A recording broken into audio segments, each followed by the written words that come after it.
That man's name was Sun Wu. After barely surviving that brutal nightmare, Sun Wu swore he would make them pay for every drop of blood they spilled. The story begins years earlier, when Sun Wu was still the most loyal man in the service of his boss, Mr. Kong. For 7 straight years, Sun Wu handled every dirty job with ice-cold precision and never once made a mistake. One evening, just as the restaurant was closing, a group of thugs barged in and refused to leave. Sun Wu stepped into the room with a face like stone. When the job was done, he returned to report to his boss. Mr. Kong showered him with praise, but then added a chilling warning. No matter how perfectly you finish 100 jobs, Sun Wu, one single slip-up, and I will take everything from you, even your life. Then Mr. Kong gave him a new and very personal assignment. He had grown suspicious of his own lover and wanted Sun Wu to watch her closely. If she was seeing another man, Sun Wu was ordered to deal with both of them immediately.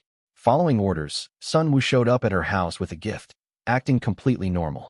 The moment he saw her, every curve of her body made it hard for him to look away. But she was the boss's woman, so Sun Wu pushed every dangerous thought out of his mind, finished what he came for, and politely left. In truth, he stayed close by, watching from the shadows. Not long after, a car pulled up and took her away. Sun Wu followed without being noticed. They ended up at a lively bar. Sun Wu watched her dance with a stranger, but nothing more seemed to happen. Later that night, the man simply dropped her off at the gate and left. Sun Wu figured they were probably just friends. The next morning, following Mr. Kang's instructions, he took her out for a nice meal and then drove her to her viola lesson. From outside the door, Sun Wu couldn't stop staring at her. For the first time in years, his cold heart actually felt something. The beautiful sound of the viola drifted through the air and touched something deep inside him. But then trouble arrived. The thugs he had beaten the night before belonged to a rival gang. They demanded an apology. Sun Wu, being the man he was, refused. That refusal turned into pure hatred. Later, when Sun Wu returned to pick her up from the lesson, the same guy from the bar suddenly showed up and took her home. Suspicion rising, Sun Wu followed them quietly. When he saw them enter the house together, he couldn't hold back any longer. He burst inside, and there it was. They weren't just friends, they were lovers. Sun Wu pulled out his phone to call Mr. Kong, but the moment he looked into her eyes, he couldn't do it. He knew that phone call would mean her death. After a long moment of silence, Sun Wu made his decision. He spared both of them on one condition. They could never see each other again. He would keep their secret and pretend nothing had happened. On the drive back, Sun Wu's mind was in chaos. He knew he had just put his own life on the line.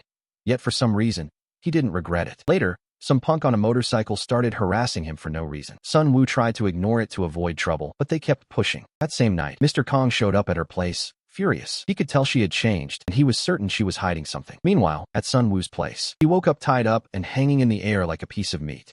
The rival gang gave him one final chance, beg for mercy and apologize.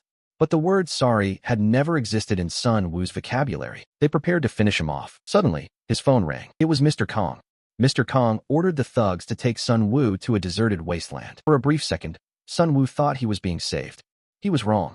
Standing in front of him was the man he had served loyally for 7 years without a single mistake. That one act of mercy had now cost him everything. Any normal person would have died in that nightmare. But Sun Wu's unbreakable will refused to let him go. One of Mr. Kang's own men watched the whole thing and was impressed by that insane willpower. He gave Sun Wu one last chance to save himself. All Sun Wu had to do was call Mr. Kong and tell the full truth.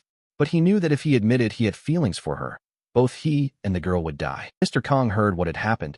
He was beyond furious. After 7 years of perfect loyalty, he knew Sun Wu's nature too well. Blood must be repaid with blood. He sent every man he had to hunt Sun Wu down. Meanwhile, Sun Wu used his connections to visit an illegal arms dealer.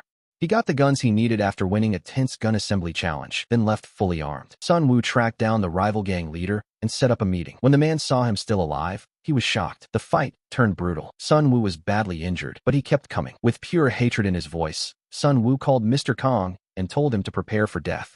The boss who had created this monster was now terrified of what he had made. Sun Wu found Mr. Kang's location, loaded every weapon, patched his wounds, and walked out with cold determination. Face to face with the man he once served like a loyal dog, Sun Wu asked the only question that mattered. Why did you try to bury me alive after 7 flawless years? Mr. Kong had no answer. In his final moments, Sun Wu still tried to reach for his phone to call her one last time, but his strength finally gave out. The last thing he saw was her beautiful face playing the viola, and a faint smile crossed his lips.